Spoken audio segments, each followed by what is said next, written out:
Okay, so I'm going to try my best on this like very small screen and standing up and everything,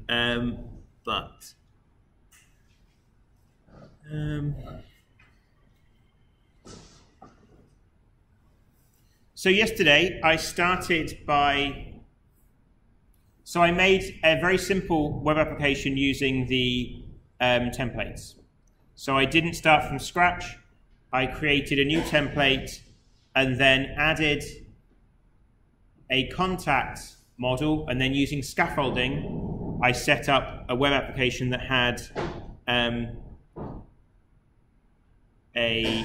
that allowed us to add things and take things away from a database. So if I show you now what we have at the moment. If you weren't in the lab yesterday, you'll have missed this. You'll have to look up my notes and look into my notes at how I set up a project with templates, and you'll probably have to look online for a tutorial on how to use scaffolding. Or you ask each other in the lab that follows this. So the functionality we have at the moment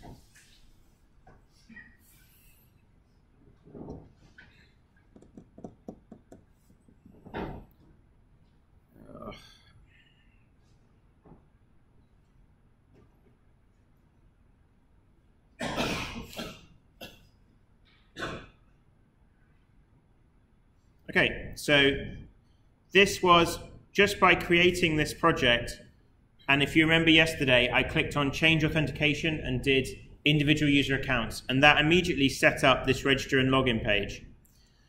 Then I added a contact model, and created I scaffolded the views and controllers to edit this model and add them to the database. So I can add a bunch of contacts to here. I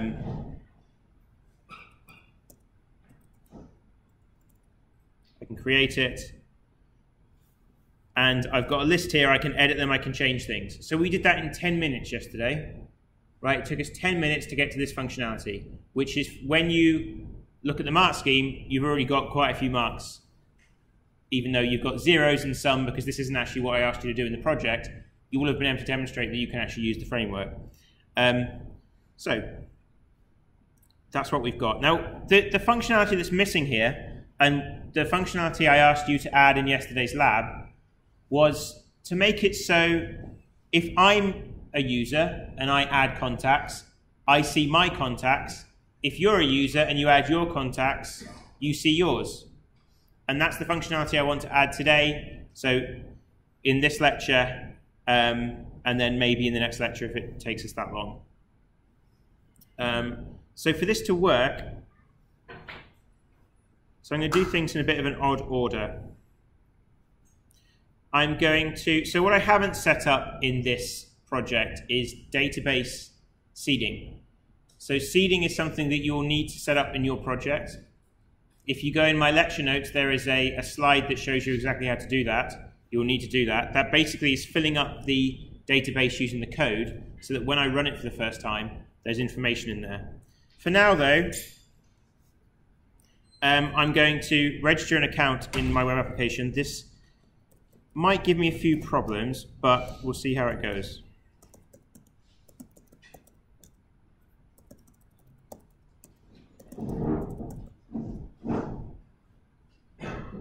Okay, it's got this horrible thing.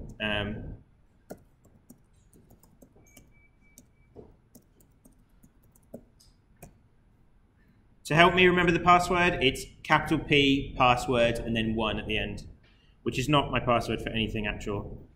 Non-alphanumeric. Okay. Password 1.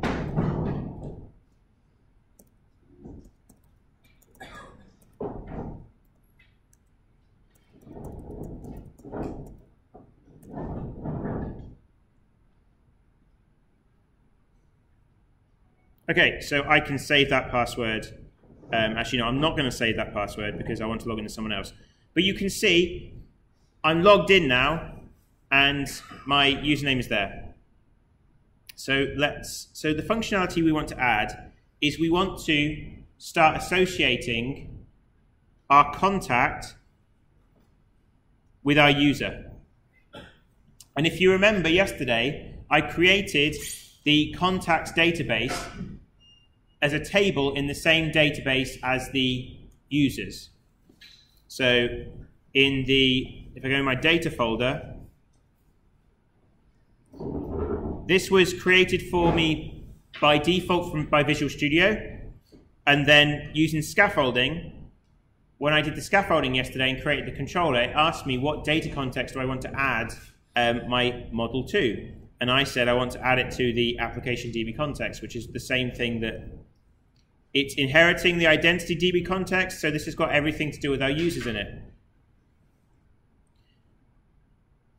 Okay, so if I want to add, the way that Visual Studio works and the way you should be doing things is using a code-first convention, which means we write things in terms of classes, and then the entity framework makes a database that works.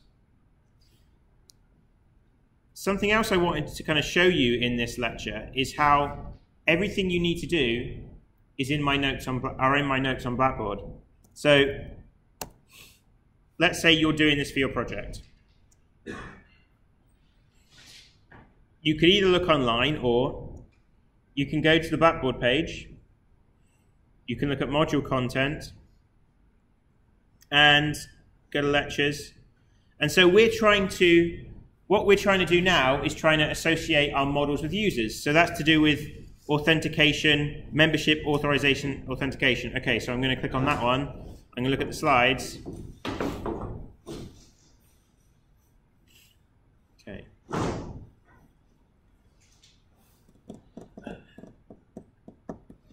And you'll be able to find the recording of the lecture as well. So there's the slides and the recording.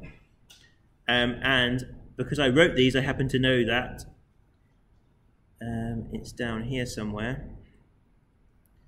So there's the seeding database slide. So that shows you how to do that. But we want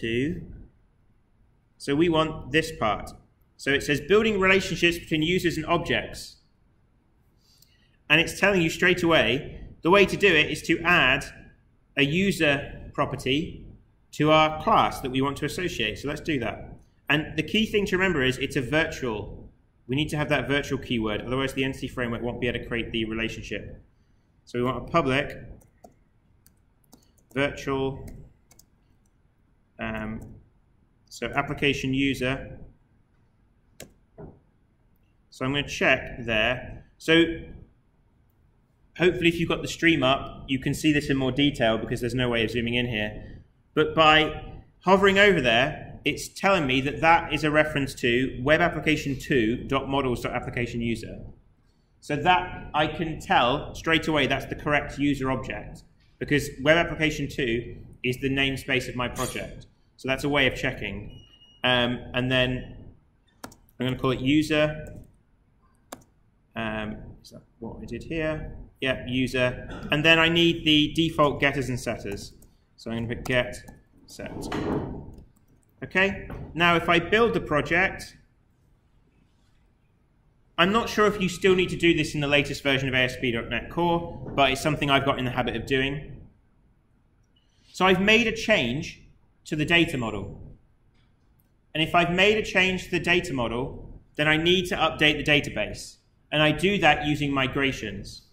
So I'm going to go to the Package Manager console. I have requested, those of you who were having problems yesterday with the PowerShell host, I've asked Damien to update the PowerShell in the labs. It's unlikely he'll get that done by today, but he's on it. So I want to add a migration. So the migration stuff is very much like Git, but for your database. Okay, it's version control for your database. I'm going to give it a useful name like added. I don't even know. How do you spell added? That seems right. added user to contact. Okay, so I'm calling that the migration. Hopefully it's okay with the minus signs there. So what that's done now is that has generated this code that is going to change our database.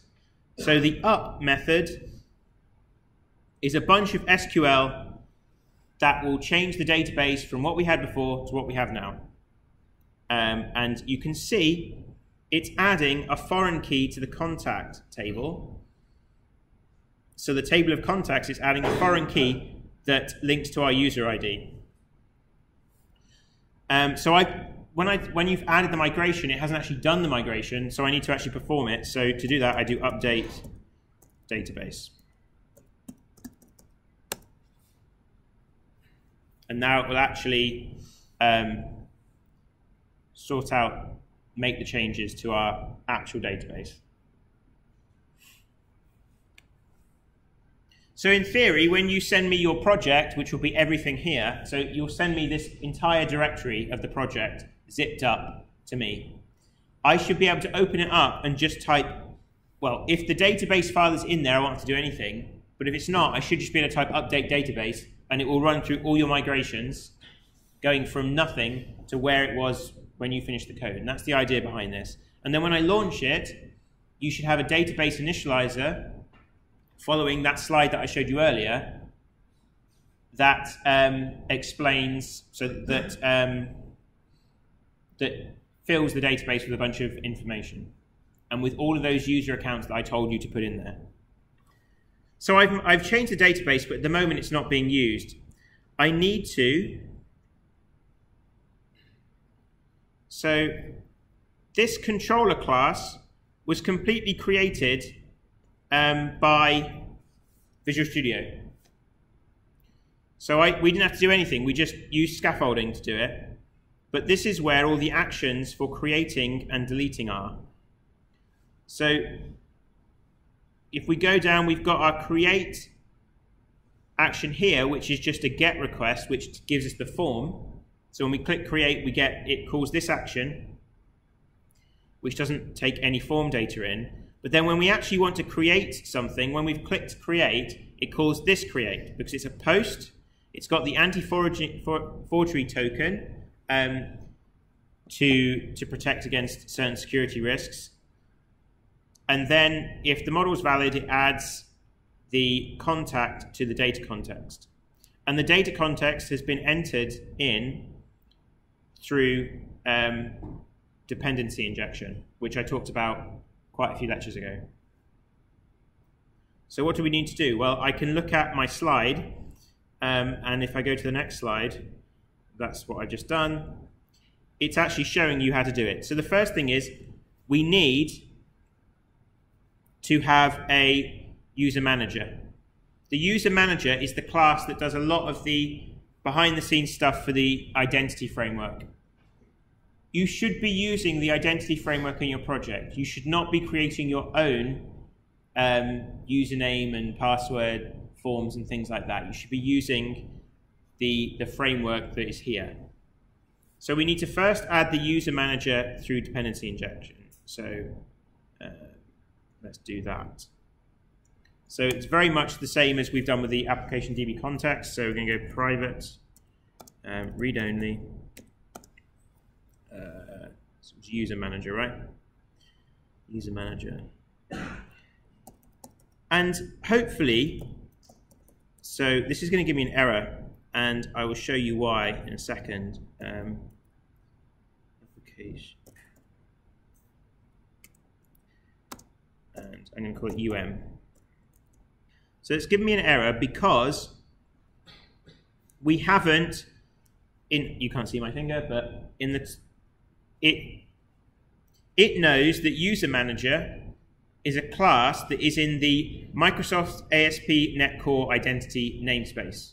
And we haven't imported that, so it's given us an option. So I can just click that, it's now imported it, and we're all good. So we can grab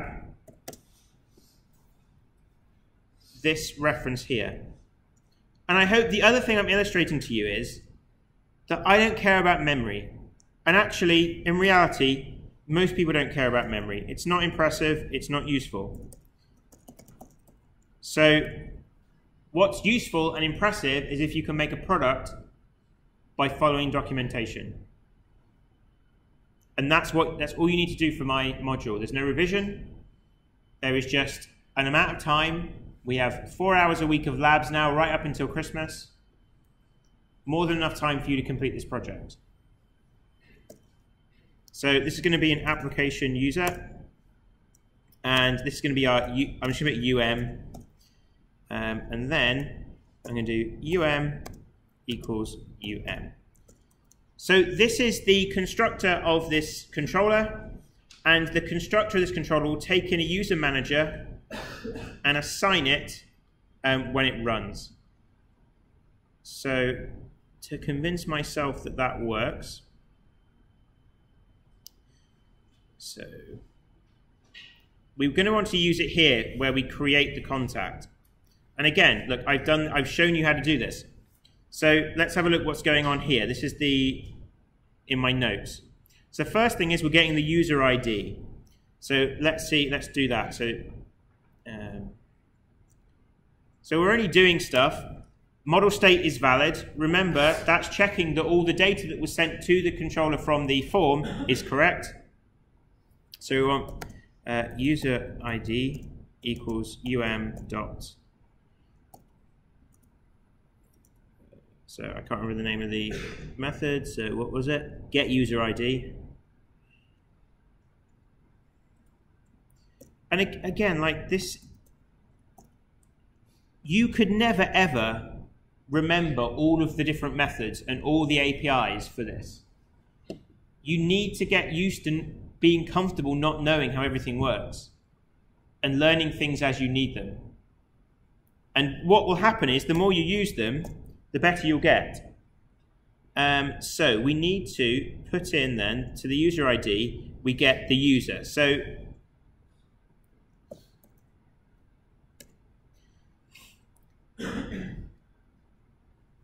the HTTP context is all to do with the current session. So that's got information in it that's important. So we've got like session here, request, items, authentication, the connection. But it cleverly, right, as soon as I push dot, it's got user there ready. Because Visual Studio knows what I'm doing, because it sees what method I've started writing, and it's already made an educated guess at what I need in there. Okay, so I'm going to get the user ID. So now I've got the user ID, I need to get the actual user. So I need to get the user object, because in my contacts, I'm trying to fill in this class, right? I'm trying to fill in this object. So the user has entered the name in the form. The ID will be added when we put it in the database, because Visual Studio has realized that's the primary key. So when it gets added to the database, the ID will be put in so it's unique and it's incrementing. We need to add the user. So the method to do that, application user, so current user, then we get, so I'll show you now, right. And I've done this a bunch, and I still need to look at the documentation, and that's like nothing wrong with doing that. So we want a database.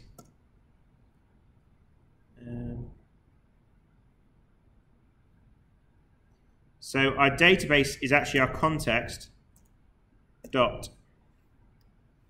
And then we're trying to, right. So the context is our database. It's using the entity framework so we can treat it like a C# object. And in that database, we've got some tables that are to do with our users, and we've got a table of contacts. We want to get the users, so let's get users. And then, let's have a look. I'm going to keep looking back at here so I don't get it wrong. Right, we want the first user that has the same ID as the ID of the person currently using it. So, users, in fact, I'm going to go here, dot, first or default. And you should recognize that looks like something you do in databases, right? That looks almost like some SQL. So we want, and now we put in a lambda expression that is what we're looking for. So we want the first or default of x, where x dot ID, is that the right one? Probably not. Yeah, x dot ID equals user ID. Okay, so let's check that. Yeah. So what we're doing is we're saying, okay, user ID is, we want to get the current user ID. So we look for the current user, which is this. Incidentally, if you ever want to just check what the current user is, like the current username, you can get it through this object. So we get the current user. We now want to find that user in our user database. Because when we've got that user in the database, we can then link that user in the database to our new contact. So then the only thing we need to do now is so our contact here is the one that our user's created that's coming from the HTTP request. So contact dot user equals user.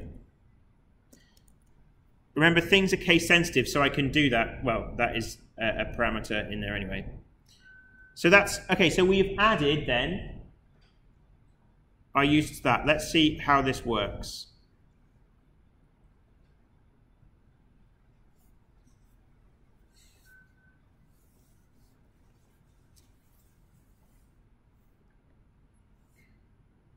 So try and remember now how long this has taken me. Like, obviously I've done it before, so I've got an advantage. But in the lab yesterday, was it 10 minutes it took me to get this first bit set up? Those of you who are in the lab, like 10 minutes. And now, what? It's 23 minutes. And I've been talking through it as well, so I've not been just doing it now, doing it like super fast, and I don't even have a mechanical keyboard.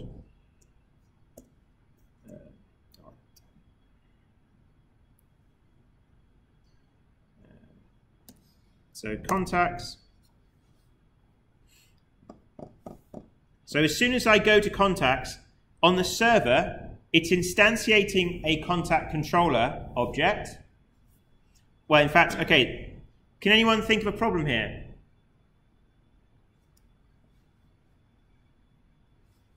Looking at the top here, what haven't I done? I haven't logged in. Do you think I can still create something? I don't actually know what's going to happen here. So I'm going to say, I don't know.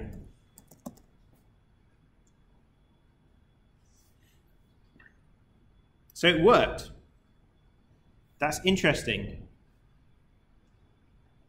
But I wonder, okay, so that worked, but I'm not logged in. So if you look at here, we've done first or default. So it's just got the default user, whatever that is. So to stop that happening, we can add this. So in fact, actually, I'm going to say, I only want people who are logged in to be able to access this.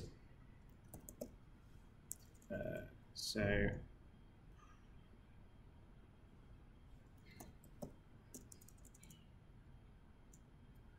now this is where, again, I kind of forget some stuff.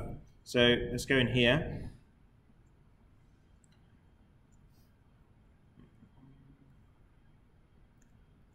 So the thing I want to do now is I want to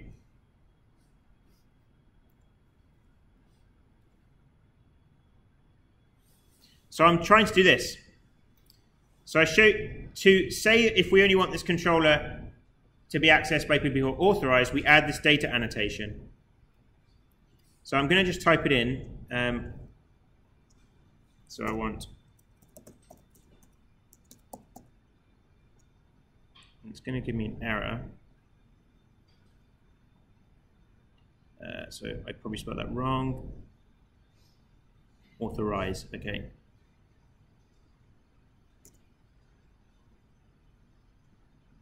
Okay, so now it's telling me that I've not got the namespace. So now I'm using that namespace. So I'm saying that this controller, I only want people who are authorized to get access to this. So if I run it again,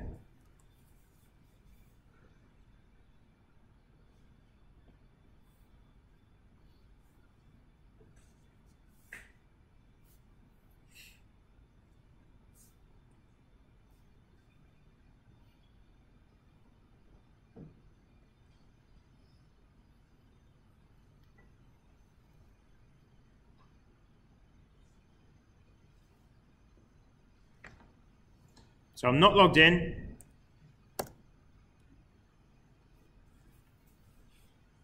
And now it's actually redirected me to a login page.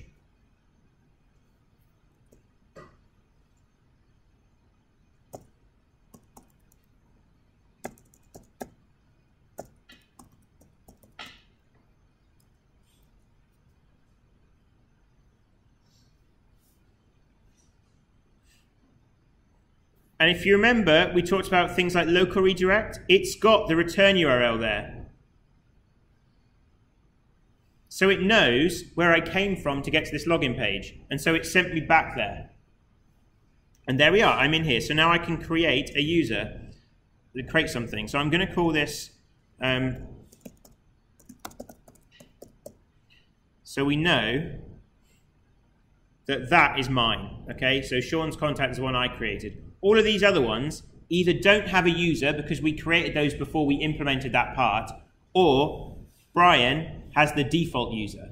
So because it was first or default, it might have actually selected my username and attached it to my username because I was the only user in the database. So that would be quite an interesting thing to look at for me anyway. So yeah, the functionality we wanted was that we only wanted people to see the users that they created. So that's where we need to look at this. So it's saying at the end here, we redirect to action index. So what happens in index? So in index, we're returning a list of contacts. So all of these contacts. We don't want to do that. We just want to return the ones that match our current user. And again, I've made it easy for you. I've given you the code to do this.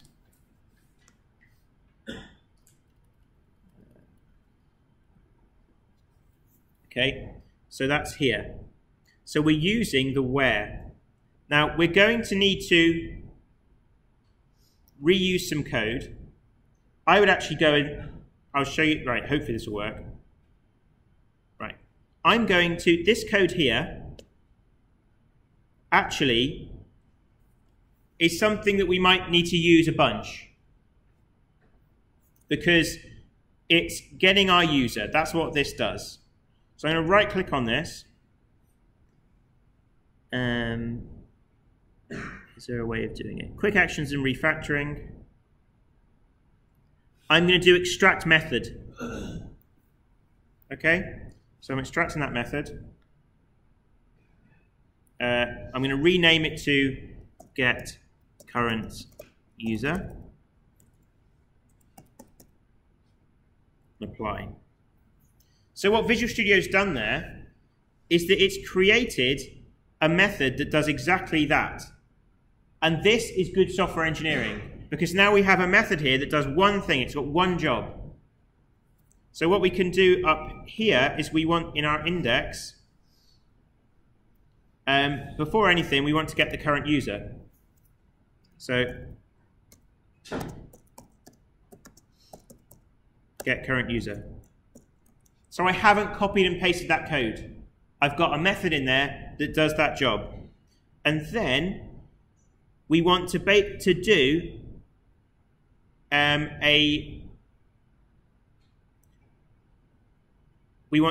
basically a database query now.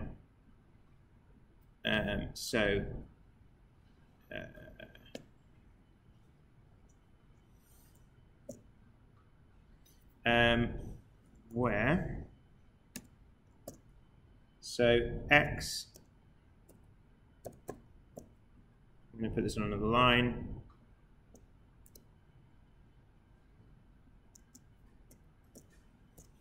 This is our list. Now, this is the database of contacts because it's the contact table. So we want the user to equal user. Dot to list async.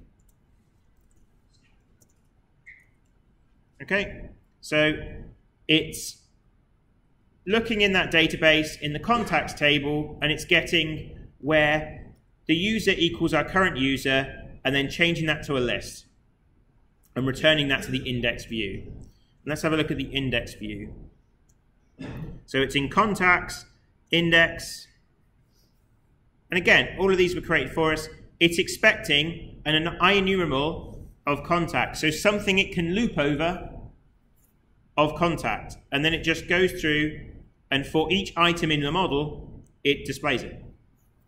Okay, so now let's see what happens.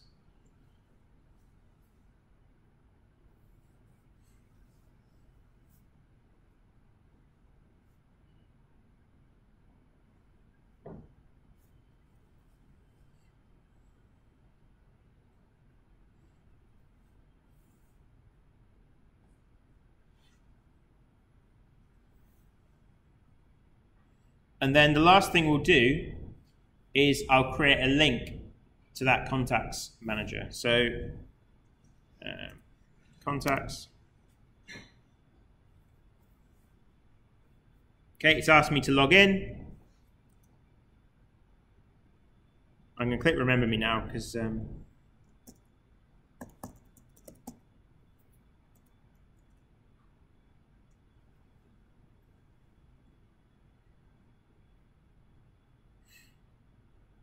and then it's now instantiating that contacts controller. Dependency injection means that through the middleware, we've got our database context and our application user manager. And if you look, the only thing I can see now is my contact. Okay, so there, it works. Now the last thing I want to do is add a link here to get to this page.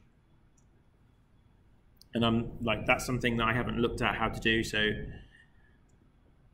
hopefully this will work.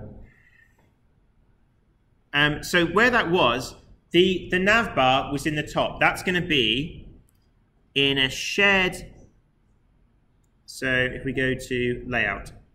So if you remember,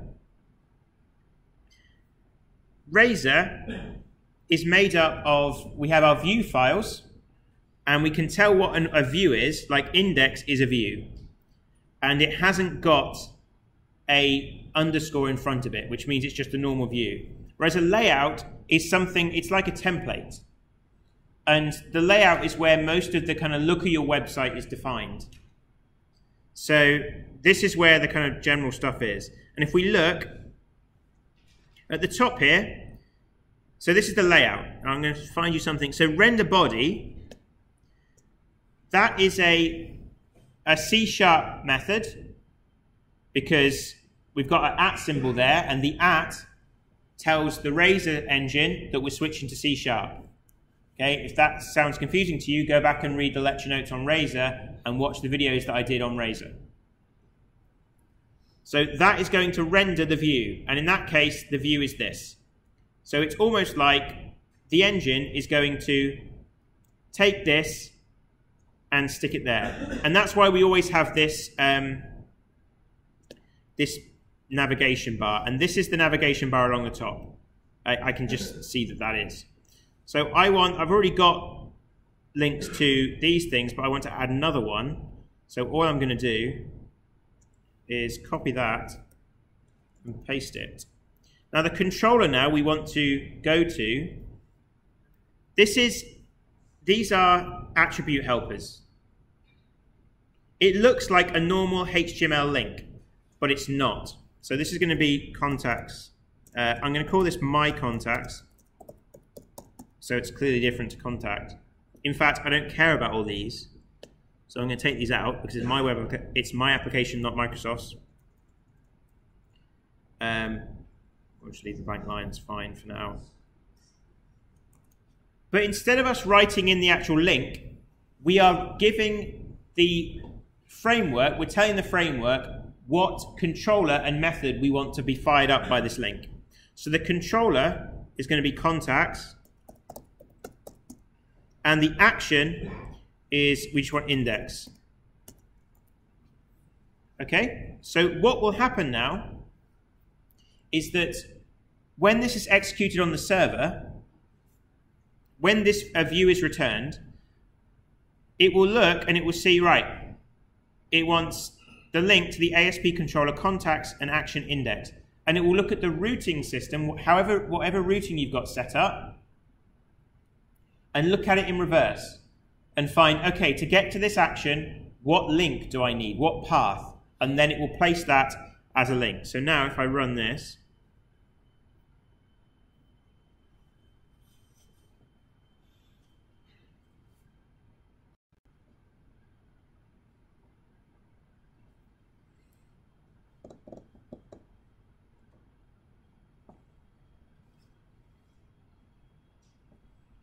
so I'm hoping by seeing this full, you're seeing a whole workflow here now. If you missed the lab yesterday, you missed the start of it, but you'll need to catch up on that. But I'm hoping by you seeing this whole workflow, you can see how it isn't that tricky. And you really just have to go in and do it. Like reading PowerPoints and reading my notes, to be honest, is kind of pointless. You need to just start working on it. This is not a module where I'm going to ask you to like list me 5 awesome features in ASP.NET. Right? I want you to actually make something, and the only way you can make something is if you try making something. So now I've got my contacts. Now if you look, you can't see it, probably, but down here, the link is /contacts. So it's literally that link. And say that you don't like the default routing in ASP.NET. And that can happen. So someone was asking me yesterday in the lab, when would you ever not want to just use the default? Well, you might have quite a complex application that has lots of classes, and using the default routing, your URL structure is very strongly linked to your class structure. And you might not want that. Your URL is like your user interface. People like to be able to look at the URL and figure out what's going on and change it. And you should try and reward those people, those users that can do that, with an easier way of navigating. And it might be that your class structure is done in such a way that the way it comes out by default doesn't make any sense. And that's where you would go in and use the routing, like override the routing of different methods. And again, that's a few lectures ago, I went through all of that and all the notes are there. So actually, that didn't take all that long. So I'm going to stop streaming.